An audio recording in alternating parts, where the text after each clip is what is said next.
नमस्कार दोस्तों। तो स्वागत है आपका गीतास भोजनम में। तो आज की रेसिपी है बैगन की सब्जी, या जिसे महाराष्ट्र में बोला जाता है वांग्याची भाजी। तो आज हम सीखेंगे कि बैगन की एक चटपटी मसालेदार सब्जी कैसे बनाई जाती है, और इस सब्जी को बनाने के लिए हमें किन किन सामग्रियों का इस्तेमाल करना पड़ेगा और किस तरीके से इसका इस्तेमाल करना पड़ेगा। आपने बैगन की सब्जी बहुत तरीके से खाई होगी, मसाला बैगन या फिर आलू बैगन। तो आज हम जिस तरीके से आपको बैगन की सब्जी बना के दिखाने वाले हैं वो आप ज़रूर ट्राई कीजिएगा, और आपको जहाँ तक कि मुझे अच्छी लगेगी कि आपको पसंद आएगी। ठीक है, तो हम तैयार करते हैं अपने मसालों से कि किस किस तरीके के मसाले या किन तरीक़ों के साहित्य मतलब सामग्रियों की हमें आवश्यकता होगी। तो सबसे पहले हमें ज़रूरत पड़ेगी हमारे बैगन की, क्योंकि बैगन की सब्ज़ी बनाई जा रही है तो बैगन की ज़रूरत रहेगी। बैगन के साथ में हमें ज़रूरत रहेगी प्याज की, लहसुन की, अदरक की, एक टमाटर की, और हमें चाहिए होगा यहाँ पे गोला, सूखा गोला जो होता है ना, जिसको खोबरा भी बोलते हैं, ये हमें चाहिए होगा। कुछ सूखी लाल मिर्च चाहिए होंगी, ये आप तेज या रंग वाली इस्तेमाल कर सकते हैं। और चाहिए होगा हमें इसमें कुछ धनिए की पत्तियाँ। ठीक है, तो हमें इन सब चीज़ों की ज़रूरत रहेगी, और इसके साथ में कुछ और चीज़ें इसमें बीच में हम इंसर्ट करेंगे, वो मैं आपको टाइम के साथ बताऊंगा। तो सबसे पहले प्याज को आपको काटना नहीं है, जैसे मैं हमेशा आपको बोलता हूँ कि प्याज को लंबा काटना है या बारीक काटना है। तो इस बार हम प्याज काटने को लेकर के शुरुआत नहीं करेंगे, प्याज को हम यहाँ पर जलाएंगे। मतलब हमें अपनी गैस पर इन्हें भून लेना है। जिस तरीके से हम अपने बैगनों को भूनते हैं उसी तरीके से हमें अपने प्याज को भून लेना है। जब आप प्याज भूनेंगे तो इनकी जो बाहरी लेयर है वो जल जाएगी और ये छिलके निकल जाएंगे, और बाकी के अंदर के प्याज का हमें इस्तेमाल करना है।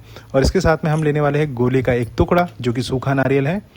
तो उस सूखे नारियल को भी हमें इसे थोड़ा सा जला लेना है। ठीक है, थोड़ा काला हो जाएगा, आप देखेंगे कि इसको ज़्यादा हमें पूरा एकदम नहीं जला लेना है, इसको ऊपर से थोड़ा काला कर लेना है। ठीक है, कि आप कर लीजिए। तब तक हम दूसरे पैन में तैयारी कर लेते हैं कि हमें किन मसालों की तैयारी करनी है, जो कि हमारे बेस मसाले रहेंगे। ठीक है, बेस जो है इस ग्रेवी का जो रहेगा उसकी हम तैयारी कर लेते हैं। तो हमारे प्याज और जो गोला है वो एक तरफ तैयार हो रहे हैं, तब तक कि हम पैन में गर्म कर लेते हैं सरसों का तेल।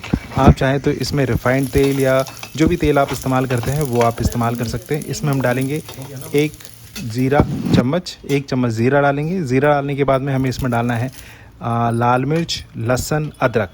ये डाल करके हम इसे हल्का सा भून लेंगे, और इसके साथ में डाल लेंगे थोड़ा सा हरा धनिया की आपको डंठल ज़्यादा इस्तेमाल करनी है। ठीक है, अब जो है हमारे प्याज अच्छे से भुन चुके हैं, तो आप देख रहे हैं कि जिस तरीके से हमारे प्याज भुने हैं, हमारी स्किन जो है वो जल चुकी है।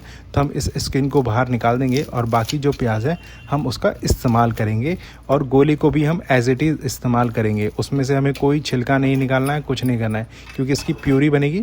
तो हमने क्या किया, अपने मिक्सर पॉट में प्याज डाल दिए हैं छिलके निकाल के, और इसके साथ में हमने डाल दिया लहसुन, और जो हमने मसाला बनाया था, जो लाल मिर्च थी, लहसुन, और जो हमारे हरी धनिया की पत्तियाँ, डंठल और ज़ीरा और लहसुन थे, तो हम इन सब को डाल करके एक पेस्ट बना लेंगे। ठीक है, लहसुन, ये जो है मसाला हमारा रोस्ट हो चुका है, ठंडा हो गया है। अब इसमें प्याज मिला करके हम इसको एक पेस्ट बना लेंगे। तो हमें इसका एक अच्छा पेस्ट बना लेना है, एकदम बारीक पेस्ट बना लेना है। देखिए आपके स्क्रीन पर इस तरीके से वो पेस्ट दिखाई देगा। ये जो सब्ज़ी रहेगी ना तो ये पीली दिखेगी ना आपको लाल दिखेगी, इसका जो रस जो आएगा इसका ब्लैक कलर का आएगा। तो आप शायद फर्स्ट टाइम ट्राई करेंगे, बट लेकिन इसे ट्राई ज़रूर कीजिएगा। तो हम इसको क्या करेंगे, थोड़े से तेल के साथ में जो मसाला हमने बनाया था इसको हम क्या करेंगे, थोड़ा सा फ्राई कर लेंगे। फ्राई करना है क्योंकि जो भी इसका कच्चापन है वो सब निकल जाएगा। तो हमें इसको थोड़ा सा इसमें फ्राई कर लेना है। ठीक है, थोड़ा सा तेल लेकर के हम इसे फ्राई कर लेंगे। सरसों के तेल में आप चाहें तो कर सकते हैं, या आप जो दूसरा और तेल इस्तेमाल कर रहे हैं आप उसमें भी इसका इस्तेमाल कर सकते हैं। थोड़ा सा तेल में आप इसको अच्छे से रोस्ट कर लीजिए।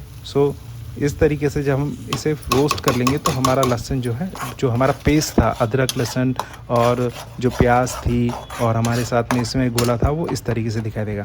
अब जब हमारा पेस्ट कुछ इस तरीके से हो जाए तो इसमें हम एक टमाटर प्यूरी जो है, टमाटर को पीस करके हम एक टमाटर भी डाल रहे हैं। तो ये टमाटर डाल के हम इसको अच्छे से मिला लेंगे, और जैसे ही हमारा जाएगा इसमें टमाटर, तो आपको क्या करना है, इसका एक सप्लीमेंट इसको देना है, जो कि है हमारा लहसुन, माफ़ कीजिएगा, जो कि है हमारा नमक डाल करके हम मिलाएंगे। मैं देखना चाहता था कि आप लोगों के कोई कमेंट्स इसमें आते हैं कि नहीं। तो प्लीज़ हमारी इस रेसिपी आपको अच्छी लगती है तो उसको लाइक कीजिए, सब्सक्राइब कीजिए और कमेंट्स ज़रूर शेयर कीजिए। तो आगे चलते हैं अपनी रेसिपी की तरफ। तो रेसिपी में हमने डाल दिया है अपना नमक, ताकि टमाटर जो है वो गल सके। टमाटर गल गए हैं तो इसमें थोड़ा सा पानी और मिला देते हैं, जो कि हमारे जो जार है, मिक्सर जार में जो भी हमारा जो मसाला लगा हुआ है, क्योंकि हमें वेस्ट तो कुछ भी नहीं करना है, क्योंकि हमने आपको बताया है कि हम आपको आपके घर में अवेलेबल चीज़ों से ही सब चीज़ें बताने वाले हैं। तो आपको इसमें डाल करके मिला देना है पानी, और पानी डाल करके इसे थोड़ा पका लेंगे। अब थोड़ी देर पकाने के बाद में हमारा जो मसाला है कुछ इस तरीके से दिखाई देगा, जो कि बहुत ही सुंदर कलर दे रहा है। ब्लैक कलर आपको ज़रूर दिख रहा है, बट लेकिन देखिए इसमें तेल जो है वो चमक एक अलग ही दिख रही है, और तेल भी इस मसाले ने छोड़ दिया है। तो हमने इसको एकदम मीडियम गैस पर, एकदम लो गैस पर हमने इसे पकाया है। मसाले जब हमारे थोड़े से ठंडे हो जाए तो हमें क्या करना है, जो हमने बैगन लिए थे, इन बैगनों को 4 टुकड़ों में चीर लेना है और इसमें अंदर मसाले भर देना है। तो आप अपनी सुविधा के अनुसार अपने हाथों को बचाते हुए इसमें मसाले को भर दीजिए। मसाले एक एक करके सभी बैंगनों में आप भर देंगे, और बैंगनों को आपको एक तरफ रखते चले जाना है, ठीक है। अब जब ये आपके सारे मसाले, जब मसालों से आपके बैंगन जो है सारे मसालों से फिल हो जाए, तो आपको क्या करना है, नेक्स्ट स्टेप, हमारे चैनल को सब्सक्राइब करना है, ठीक है। सब्सक्राइब करेंगे तभी तो आपको और नई रेसिपीज़ पता चलेंगी। तो चलिए आगे चलते हैं रेसिपी की तरफ, ठीक है। जोक सपाट, बट लेकिन चैनल सब्सक्राइब करना ज़रूरी है, तभी तो आप रेसिपी सीखेंगे और हम आपको बताएंगे। जैसे कि मैंने आपको बताया कि रेसिपी जो है, कुकिंग जो है एक टाइमिंग है, जो कि टाइमिंग के अनुसार कुकिंग होती है। अगर टाइमिंग चेंज हुई तो आपकी रेसिपी कुछ अलग ही बन जाएगी, ठीक है। तो रेसिपी पे आपको टाइमिंग का ध्यान रखना है। तो हमें अब जो है हम मसाले जो है सारे बैंगनों में भर चुके हैं। अब हम क्या करेंगे, थोड़ा तेल लेकर के इसको हम फ्राई कर लेंगे, ठीक है। अगर आप नॉन स्टिक पैन का इस्तेमाल करते हो तो आपको थोड़े कम तेल की इस्तेमाल होगी और करने की ज़रूरत पड़ेगी, और अगर आप नॉर्मल कढ़ाई का इस्तेमाल कर रहे हो तो थोड़ा तेल ज़्यादा लगेगा। तो हम यहाँ पर अपने सारे बैंगनों को एक एक करके तेल में रख देते हैं। हमने बहुत कम तेल का इस्तेमाल किया है। अब सारे बैंगनों को हमने यहाँ पर क्या किया है, तेल में तैरा दिया है, ठीक है। कम तेल में, चुल्लू भर तेल में हमने सभी बैंगनों को यहाँ पर डुबा दिया है। तो चलिए आगे चलते हैं रेसिपी की तरफ। तो सारे बैंगनों को आपको अलट पलट कर अच्छे से पका लेना है। ये जब आपके बैंगन पक जाएंगे तो आपको हल्के से काले रंग के दिखाई देने शुरू हो जाएंगे। देख रहे हैं आप आपकी स्क्रीन पर, इस तरीके से पकने शुरू हो जाएंगे। ये बहुत जल्दी पक जाते हैं, ज़्यादा समय भी इस पर नहीं लगता है। सिर्फ रेसिपी को तैयार करने के लिए आपको जो इसकी बेस ग्रेवी थी उसको ही समय लगता है, ठीक है, क्योंकि प्याज को हमें भूनना है। तो इस तरीके से अब जब हमने मसाले भरे थे तो हमारा कुछ मसाला बच गया था। क्यों? क्योंकि हमें उसको ग्रेवी के लिए इस्तेमाल करना था। तो अब हम क्या करेंगे, जब हमारे कुछ बैगन, हमारे 50 to 60% बैगन पकने शुरू हो जाएंगे तो हम इसमें डाल देंगे हमारी बची हुई ग्रेवी डाल करके हम बैगनों को अच्छे से अलट पलट कर लेंगे, ताकि मसाले जो हैं बैगनों में ऊपर से भी कोट हो जाए।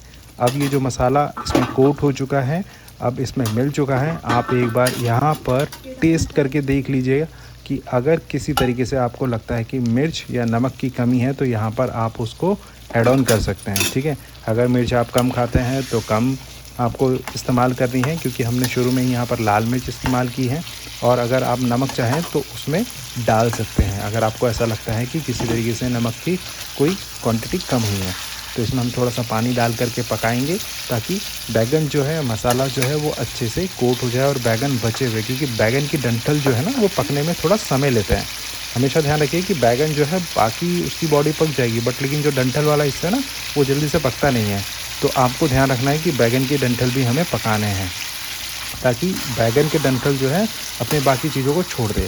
और यहाँ पर एक स्पेशल चीज़ इस्तेमाल होगी जिसको हम बोलते हैं काला गरम मसाला, या जिसे मराठी में बोला जाता है गोड़ मसाला, ठीक है। तो ये जो है काला गरम मसाला भी हमारे घर में खुद होममेड तैयार किया जाता है। आपको इसकी रेसिपी चाहिए होगी तो हमें ज़रूर कमेंट्स करके बताइए, ये रेसिपी भी हम आपके साथ ज़रूर शेयर करेंगे। तो अब थोड़ी देर ढक के रखने के बाद में इस तरीके से हमारे बैगन जो दिखाई दे रहे हैं, हमने थोड़ा पानी और ऐड ऑन किया है और थोड़ा पका दिया है। पकाने के थोड़ी देर के बाद में आप देखेंगे कि बैगन जो है, जो रस जो था वो बहुत गाढ़ा हो जाएगा, क्योंकि इसमें प्याज है। तो प्याज क्या है, वो अपना जो है रस में अपना गाढ़ापन लाएगा। तो इस तरीके से आप इस बैगन मसाले की रेसिपी बना सकते हैं और खा सकते हैं और आपको खाने में बहुत टेस्टी लगेगी। तो आप देख रहे हैं कि इस तरीके से जो हमने पानी डाला था ये बैगनों को पका चुका है। अब ये जो बैगन पक गए हैं हमारे, देखिए कितने सुंदर दिखाई दे रहे हैं, कितना अच्छा इसका कलर आया है, क्योंकि हर सब्ज़ी लाल और पीले रंग की नहीं होती है। तो मैंने ये आपको काले मसाले में सब्ज़ी बना करके दिखाई है। तो इस रेसिपी को आपको ट्राई करना 100% बनता है और नीचे कमेंट्स में लिखना भी बनता है कि आपको ये रेसिपी कैसी लगी। तो और नई रेसिपीज़ के बारे में जानने के लिए आप हमें सब्सक्राइब कीजिए और हमारे को लाइक कीजिए।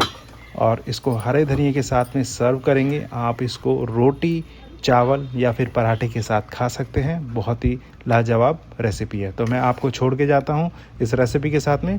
मिलते हैं नेक्स्ट रेसिपी में। जब तक के लिए बाय बाय।